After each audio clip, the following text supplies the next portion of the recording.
Case Study 2, TCS Consulting, a case study by Ethan Harrelson. To start off, I'll talk about some of the background information of the company. It was established in the late 1960s and was a very well-respected company in its community, and it was created to fill a need for management consulting and other IT purposes in the area. After that, it began expanding into the global market in the 70s and 80s, primarily the UK and US, because those had more developed markets in technology, and so they figured that they could get a better result when it comes to sales and things like that over there. It quickly became one of the biggest software technology development companies in India and continued expanding the global market. But by the 1990s, TCS had tremendous global expansion and was in the largest world markets, except for China at this time. And it was large in part to their low employee cost. Their low employee cost was due to low cost skilled labor from India. They started off doing their business in the 60s and 70s and 80s by sending workers overseas to do work when they had work out in the US and the UK. But by the 90s, were able to service people from their home location in India via telecommunications. And doing this cut costs because they were able to not pay the travel fees, not have to pay for people to stay, not pay for the people's time. They were able to just call, email, whatever it was to communicate whatever they had to say and get their training modules across. What happened in the 2000s was that they exceeded $1 billion in annual revenue, and they also launched their IPO, making a massive impact on the market. And one reason for their huge success was coming up alongside the growth of technology and was kind of able to ride that wave into their success. Central issue identification. The central issue of this case study was expanding into the Chinese market and basically whether or not their training modules and training framework would be able to adapt into the Chinese market like it was able to be successful in the Indian market and other markets like the US and UK. Some of the potential issues with expanding into this foreign market would be the language barrier, cultural difference, and cost difference. Now, these are issues anytime you go into any other foreign market. And it's not just going into any foreign market, it's specific foreign markets. Specifically, the language barrier. Obviously, China has its own language, and although many countries are bilingual, some people aren't.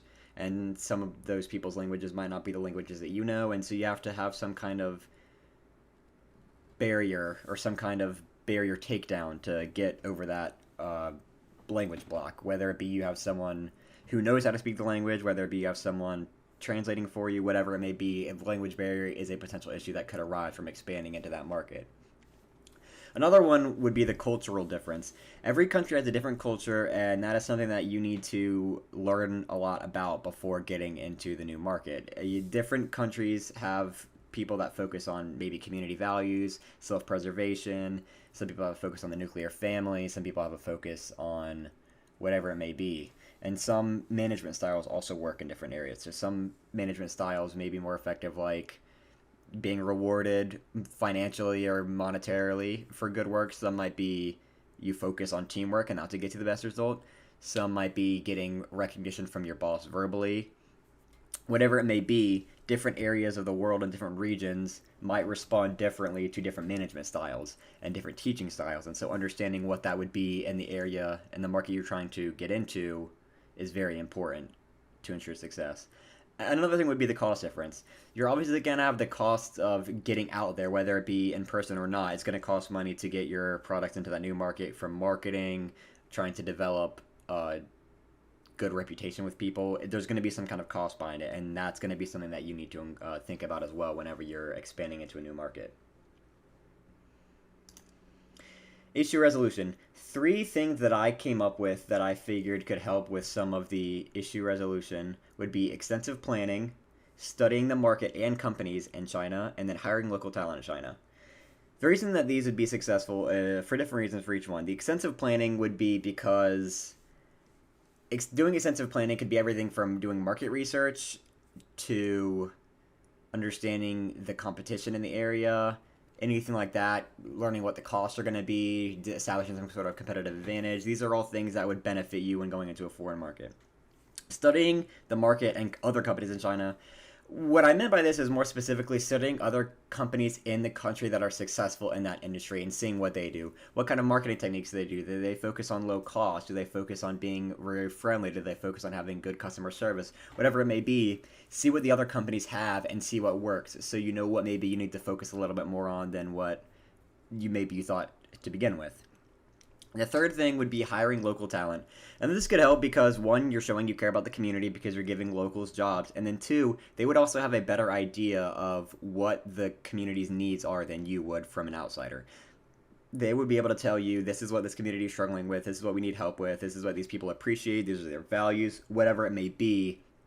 They would have an easier time helping you figure that out if it was someone who was local to the area.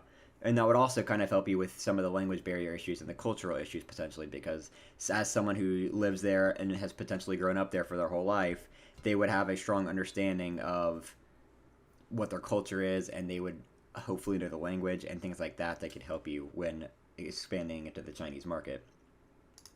Now, for the best way to resolve the issue, of the three that I had in the slide before, I chose planning and extensive planning.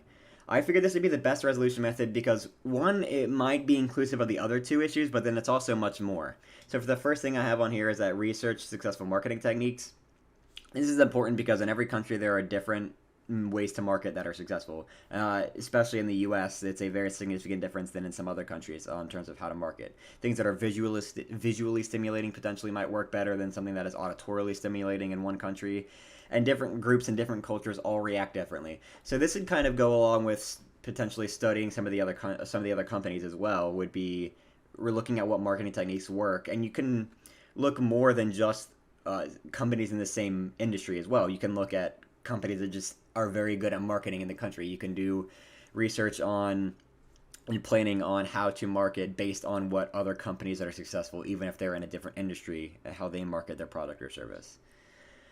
Second thing would be to plan on how to adjust product or service to China's culture. So your training module or training framework, training service, training product, whatever it is that you're going to be selling over there is going to need to be changed a little bit because yours was made for the area that you created it in, India, and then changed it up a little bit when you went to the US, went to the UK, and it's going to need to change again when you expand to China because China's culture is different, as I said. It speaks a different language, they have different priorities, they might have a different work schedule, different work week. Some people might have a heavy focus on religion, some people may not. And so understanding what that would be and understanding how you need to adjust your training module, your training framework to best fit the Chinese culture and the Chinese people's needs is very important.